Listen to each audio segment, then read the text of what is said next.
कितने कृपालु हैं, कितने कृपालु हैं। काम से, किसी भी कामना से प्रभु है ना, स्वामी है, अखिल कोटि ब्रह्मांडों के अधीश्वर है, सर्वलोक महेश्वर है। किसी भी कामना से वही परम पद देंगे। वो वस्तु तो देंगे ही, परम पद दे देंगे। यदि इनके सिवा और किसी से,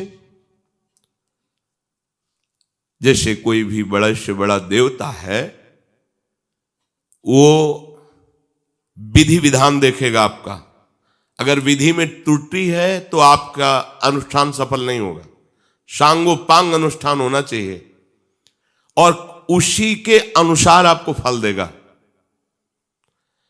आप जहर मांगो तो जहर दे देगा, जो मांगो वो आपकी जितना तपस्या है, जितना साधन है, उसमें अगर त्रुटि है तो नहीं मिलेगा।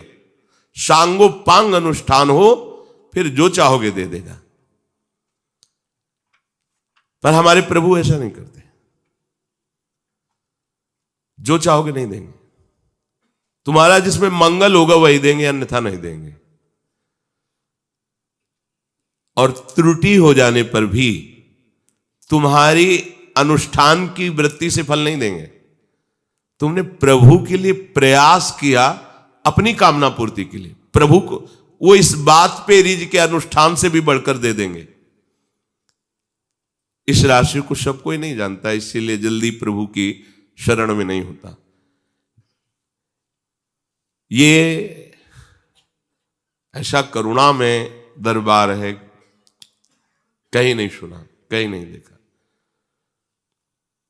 एक श्री हनुमान जी महाराज की सिद्धि कर रहे थे, बताया भी है सत्संग में, भीमसेन उनका नाम था, और थे भी बहुत बलवान। और हनुमान जी की सिद्धि और भक्ति में अंतर है, ध्यान रखना। किसी भी महान महिमाशाली देवी देवता या जो भी भगवत पार्षद हैं, सहज भाव से इनकी आराधना करो, सफलता ही सफलता मिलेगी।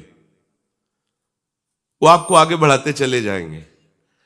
और सिद्धि का तात्पर्य होता है उनको अधीन करना मंत्र के द्वारा। अब उसमें अगर अनुष्ठान में त्रुटि हुई तो तुम्हारी ऐसी तैसी भी हो जाएगी। परम कृपालु श्री हनुमान जी महाभागवत हैं।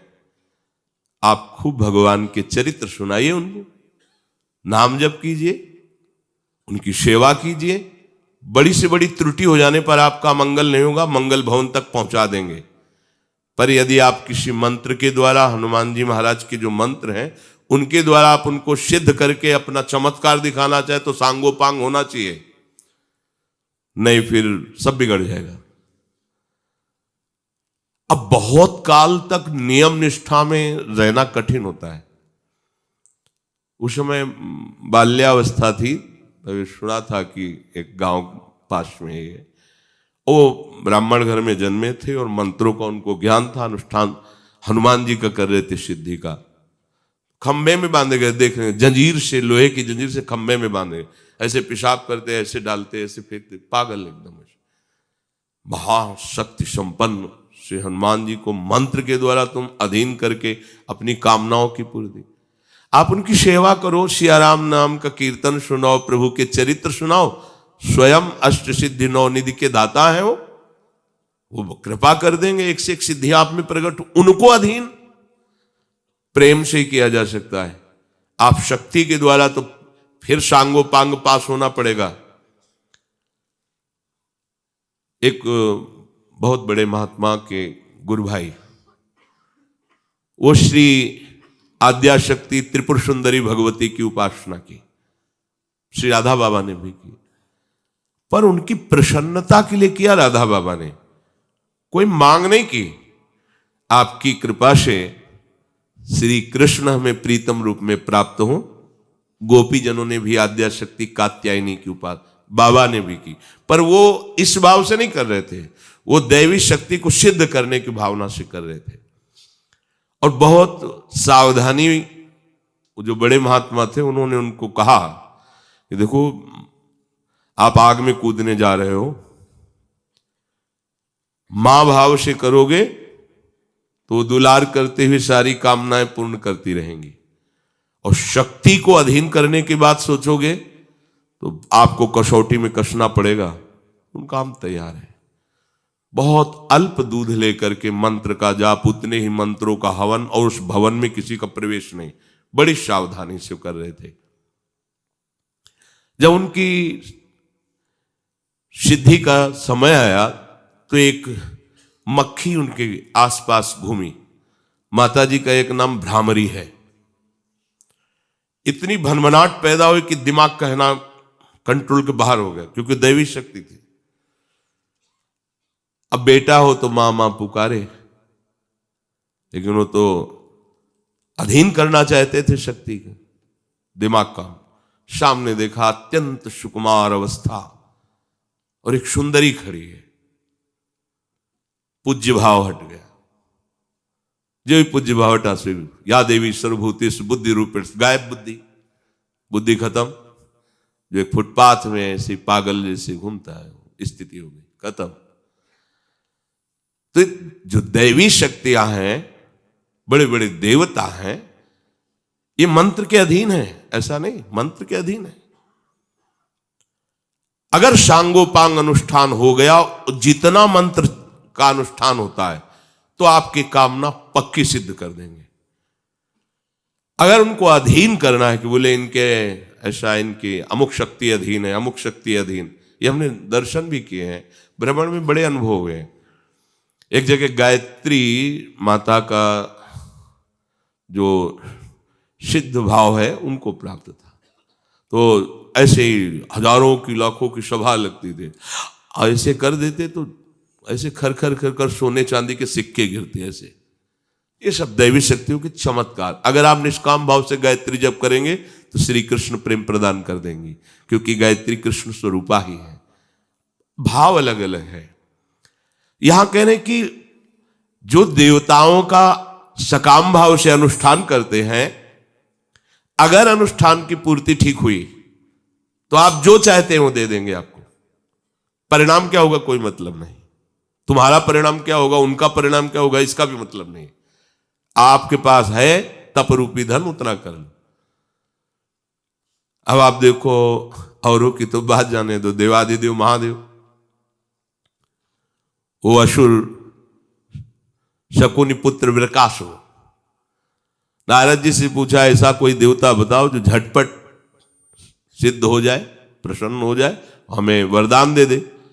बहुत जल्दी प्रसन्न होने वाले आशुतोष तो भगवान शंकर हैं। सहज भाव में उपासना करो, अत्यंत दुर्लभ प्रेम प्रदान कर देंगे। नरसिंह मेहता जी, पूज्य राधा बाबा, बड़े बड़े महापुरुषों को भगवान शिव ने प्रिया प्रीतम का प्रेम प्रदान किया है। मंत्र के द्वारा जो चाह करोगे वो आशुतोष है। और ढरदानी से लेकर विचार नहीं करते जा। उसने देखा कि प्रभु को प्रसन्न करना बड़ा कठिन है, तो अपने शरीर का मांस काट कर अग्नि में हवन करने लगा और भगवान शिव के मंत्र का उच्चारण।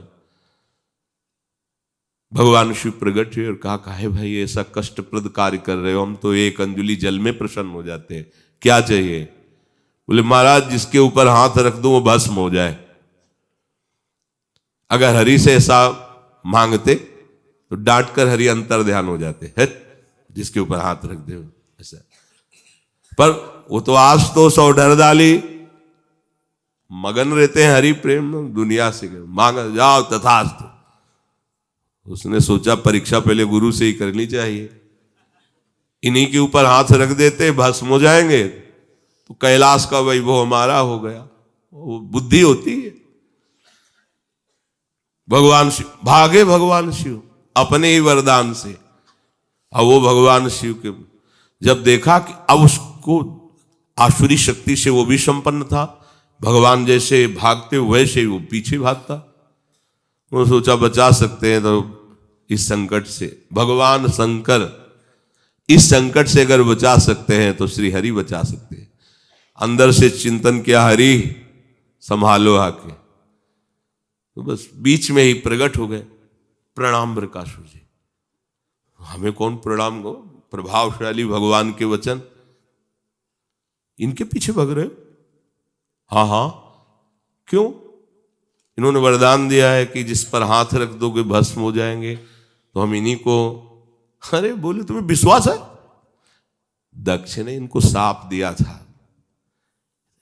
इनकी अब बात सत्य नहीं होती। सुनो, हम भी तुम्हारे साथी हैं, तुम अपने ऊपर हाथ रख करके देखो ना, अगर झूठ निकले तो अभी दोनों मिल करके, हाँ ठीक, ये नहीं सोचा कि अगर सत्य हुआ तो वो भगवान की बात में फंस गया, उसने हाथ रखा, राख का ढेर हो गया। महादेव जी ने लौट कर देखा, अब महाराज बचा लिया। ले तो कहां कहां भागते हो, सब हंसते कि देखो शिव को खेदे हुए। शिव को बोले प्रभु कुछ विचार भी तो कर लिया करो, आप ऐसे ही वरदान दे दिए कि आपको खुद भगाए डोल रहा है? विचार करके वरदान दीजिए, नहीं तो ये आसुर भाव के जन हैं, ये सब साधु जनों को, दैवी संपदावान को, जब आपको ही वरदान दाता को ही भस्म करने की सोच रहा है, प्रभु अगर जिंदा रहता तो क्या न करता। तो उन्होंने कहा प्रभु हम इसलिए अलमस्त रहते कि आप हो ना, आप संभाल लोगे, सब संभाल लोगे। तो जो देवता जन है वो ये नहीं देखते कि इसमें जगत मंगल होगा कि नहीं, आपका अनुष्ठान सही है, आप जो मांगेंगे वो दे देंगे। पर हमारे हरि ऐसा, प्रभु ऐसा नहीं करते। आप और डबल अनुष्ठान कर लो, उसमें आपका अमंगल है तो नहीं देंगे, नहीं देंगे, नहीं देंगे। अनुष्ठान में त्रुटि हो गई है, उसका फल नहीं मिलना चाहिए जो देवताओं की आराधना में त्रुटि होने पर नहीं मिलता। हरि के अनुष्ठान में ऐसा नहीं होता, मिलेगा। तुम्हारा मंगल होना है ना, वो ये नहीं देखते कि त्रुटि कर दी, गलती कर, नहीं नहीं, बच्चा है, चल आनंद लो। ये बात कहीं और नहीं मिलेगी। भगवान के दरबार में ये बात है। अगर इसका रहस्य समझ में आ जाता है तो भूल करके भी वो फिर किसी अन्य का आश्रय नहीं लेता।